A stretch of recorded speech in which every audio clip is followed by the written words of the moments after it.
Bueno, pues bienvenidos a otro análisis. Hoy vamos a meternos de lleno en un periodo de la historia económica de México que es fascinante. Sí, la verdad es que sí. Hablamos de la era del desarrollo estabilizador, más o menos de 1958 a 1970. Las fuentes que hemos estado mirando lo pintan casi como una época dorada, ¿no? Y todo gira en torno a una figura clave, Antonio Ortiz Mena. el secretario de Hacienda de la época. Exacto. Es que los documentos lo llaman el mago, casi nada, el hombre que supuestamente orquestó el milagro mexicano. Justo. Y yo creo que nuestra misión hoy es esa, ir un poco más allá del apodo. Totalmente. Vamos a intentar desgranar qué políticas hubo detrás, cómo se consiguió ese crecimiento tan bestia con una inflación bajísima que hoy suena A ciencia ficción. a ciencia ficción, sí. Veremos los pilares, la estabilidad del cambio, la industrialización esa de hecho en México y cómo subían los sueldos. Eso es. La idea es entender no solo qué se hizo, sino cómo funcionaba todo el engranaje. Y también creo plantear la pregunta del millón que sugieren algunas fuentes más críticas. A ver. ¿Era aquello un modelo sostenible de verdad o era una fiesta con fecha de caducidad? Buena pregunta. Pues vamos a ello, a desmontar la maquinaria de ese milagro. Venga, si te parece, empezamos por el contexto, porque para entender la magnitud de lo de Ortiz Mena, hay que ver cómo estaban las cosas antes de que él llegara en el 58. Vale. México venía de una época de crecimiento, eso sí, pero muy inestable, con devaluaciones cada 2 por 3, picos de inflación que se comían los ahorros de la gente. Mucha incertidumbre, ¿no? Muchísima. Es un punto clave, sí. Las fuentes lo llaman un crecimiento inflacionario. O sea, la economía crecía, pero a costa de que los precios no pararan de subir y la moneda perdiera valor. Exacto. Es como intentar levantar una casa sobre arena. Imposible. La confianza de los inversores, tanto de dentro como de fuera, era muy frágil. Y ahí es donde aparece Ortiz Mena. Ahí es. Aparece con un diagnóstico, yo diría, muy claro. Entendió que sin estabilidad era imposible pensar en el largo plazo. Su gran idea, la del desarrollo estabilizador, rompía con el dilema de o creces o controlas los precios. Él decía que se podían las dos cosas a la vez. Y no solo que se podía, sino que se debía. Para él la estabilidad no era el objetivo final, sino la herramienta, el medio indispensable para que el crecimiento fuera real y duradero. Vale, me queda claro el punto de partida.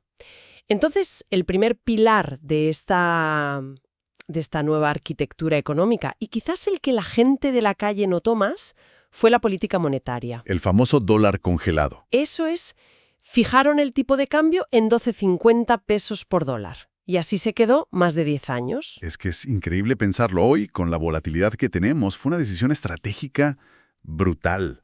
¿Por qué? Porque al anclar el peso al dólar, que en aquel momento era el centro del sistema financiero mundial, lo que hacías era básicamente importar estabilidad. Te la traías de fuera. Exacto.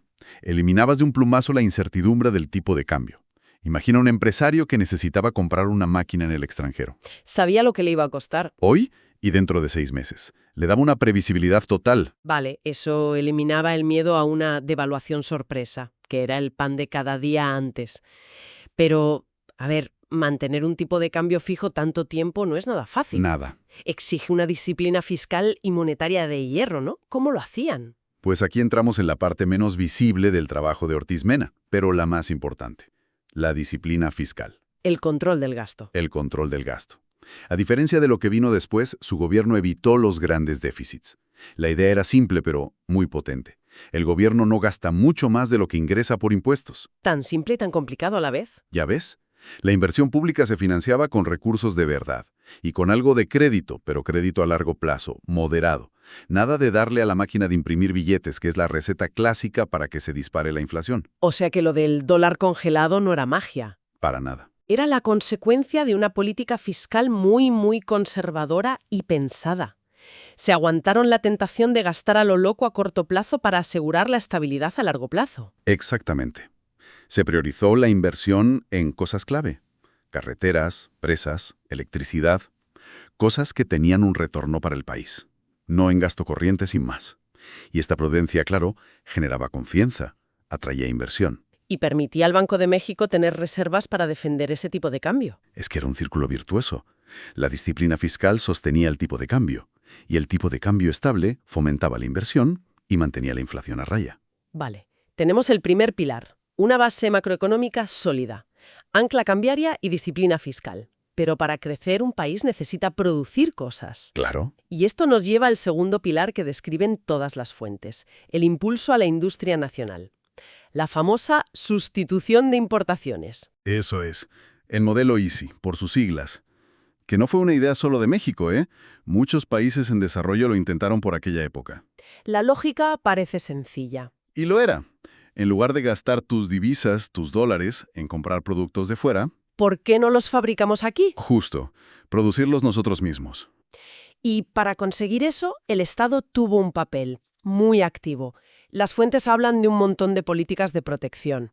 Sí, se levantaron barreras, aranceles altos para los productos importados que competían con los de aquí, y luego muchas ayudas, subsidios, menos impuestos, créditos fáciles para las empresas que se instalaran en México. Era una política proteccionista sin complejos, vamos. Totalmente deliberada. El objetivo era crear un mercado cautivo para la industria de aquí. Y el resultado, al menos al principio, fue un éxito tremendo. Se creó una base industrial que no existía. De la nada, prácticamente. México empezó a producir sus propios coches, electrodomésticos, ropa, acero, de todo. Y esto, claro, generó una barbaridad de empleos formales en las ciudades. Y atrajo a muchísima gente del campo, supongo. Aceleró la urbanización del país. Muchísimo. Se creó una nueva clase trabajadora industrial, y con ella una demanda interna que se retroalimentaba. Claro, la gente que trabajaba en las fábricas ganaba un sueldo. Que luego se gastaba en los productos que esas mismas fábricas hacían. Parecía un motor perfecto que se alimentaba a sí mismo. Parecía. Parecía. Y durante un tiempo lo fue. Pero es aquí donde las fuentes más analíticas empiezan a señalar Las grietas del modelo. ¿Qué grietas? Pues que al proteger tanto a la industria de la competencia de fuera, también la estabas aislando, sin el incentivo de tener que competir con empresas alemanas o japonesas. Te relajas. Te relajas. Muchas industrias nacionales se volvieron ineficientes. Entiendo. Si por ley tienes el mercado asegurado, no tienes la misma presión para innovar o para mejorar la calidad o para bajar los precios. Ahí está el gran pero del modelo EASY. Y al final el que pagaba el pato era el consumidor. Claro, acababa pagando productos que a menudo eran más caros y de peor calidad que los que podría haber encontrado fuera. O sea, que se crearon industrias, pero muchas eran poco competitivas a nivel mundial. Vivían en una burbuja, en cierto modo. Mientras la economía interna tiraba y el gobierno las protegía, todo bien. El problema llegaría cuando esa burbuja se pinchara o cuando se quisiera dar el siguiente paso. Exportar. Exacto.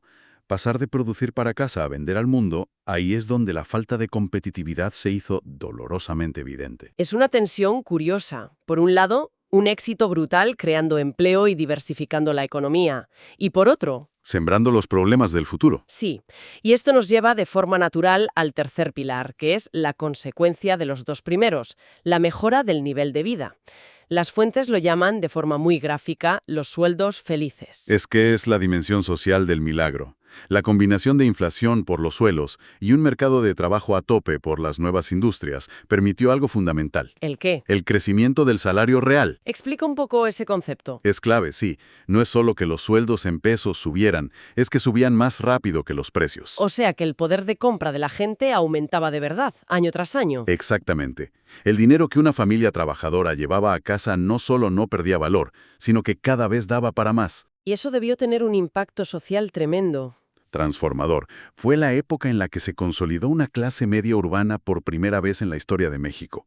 Millones de familias pudieron comprarse una casa a crédito, tener un coche, los primeros electrodomésticos, Irse de vacaciones. irse de vacaciones, y también se expandió mucho el acceso a la educación pública y a la sanidad, que se fortalecieron muchísimo en esos años. Las fuentes hablan de una sensación general de optimismo, de progreso. La idea de que tus hijos iban a vivir mejor que tú no era un sueño, era. Una realidad palpable para mucha gente. Y esto políticamente también tuvo sus consecuencias, claro. Le dio una legitimidad enorme al régimen del PRI, que era el partido que gobernaba, sin duda. La paz social de aquellos años no se entiende sin este reparto de los beneficios del crecimiento. El desarrollo estabilizador fue también una herramienta de control político muy eficaz. mientras la economía funcionara y la gente sintiera que podía prosperar. El sistema de partido único no tenía grandes contestaciones, se mantenía estable. Bien, hemos dibujado un panorama de bastante éxito, la verdad. Estabilidad, industria, mejora social. Pero volvamos a la pregunta del principio. La de si era sostenible. Exacto. ¿Por qué se acabó el milagro? Pues porque el modelo tenía contradicciones internas que con el tiempo se hicieron insostenibles. La primera, la que ya hemos comentado, la ineficiencia de la industria protegida. Era un motor que consumía muchos recursos, pero no era competitivo fuera. Vale. Segundo, el campo.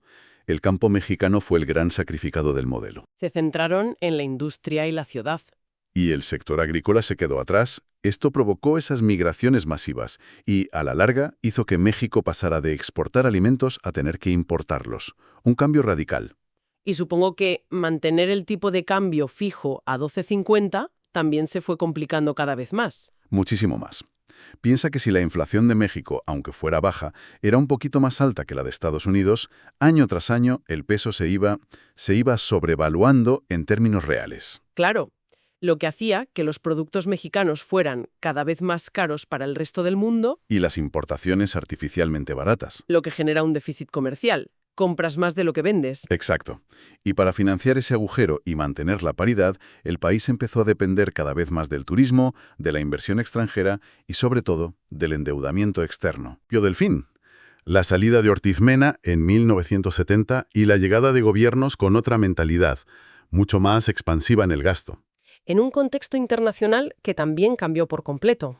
La tormenta perfecta. Se acabó el sistema de Bretton Woods, la crisis del petróleo, y los sucesores de Ortiz Mena abandonaron la prudencia fiscal. Empezaron a gastar sin control, financiando todo con más deuda y dándole a la máquina de billetes. Y la maquinaria que había funcionado 12 años se rompió. Se rompió. La inflación se disparó, la deuda se hizo impagable y al final, en el 76, la devaluación. Traumática e inevitable. El milagro se había terminado y empezaron décadas de crisis. Entonces, el legado de Ortiz Mena es complejo. Por un lado, demostró que se podía crecer de forma estable, sentó las bases del México moderno. Sin duda. Pero por otro, el modelo que construyó tenía fallos de diseño que sus sucesores no supieron o no quisieron arreglar, y que al final llevaron al colapso.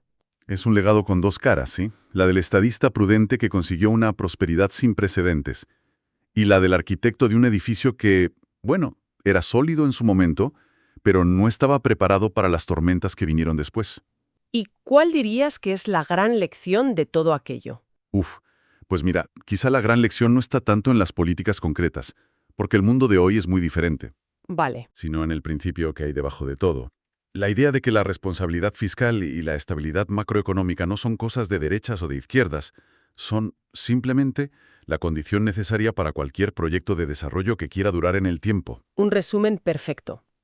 La historia del desarrollo estabilizador es un buen recordatorio de que los milagros económicos, de milagros tienen poco. Suelen ser el resultado de políticas muy deliberadas, con sus aciertos, sus costes y, por supuesto, sus límites. Y nos deja, creo, con una pregunta final para reflexionar que además es súper actual. A ver, dispara. El modelo de Ortiz Mena se basaba en un Estado fuerte, ¿no? Que dirigía la economía, protegía su industria, buscaba un equilibrio social. Después de décadas de globalización y mercado abierto, ese modelo nos parece una reliquia. Totalmente. Pero viendo los desafíos que tenemos ahora, como la desigualdad o la necesidad de una reconversión industrial por el cambio climático, ¿no te parece que podríamos estar viendo un regreso, aunque sea parcial, a esa idea de que el Estado tiene que jugar un papel más estratégico en la economía? Es una pregunta excelente. O quizás las lecciones sobre los peligros del proteccionismo y la ineficiencia que aprendimos de aquello son demasiado fuertes como para ignorarlas. Ahí queda la reflexión. Sin duda, un análisis fascinante de una época que sigue teniendo mucho que enseñarnos.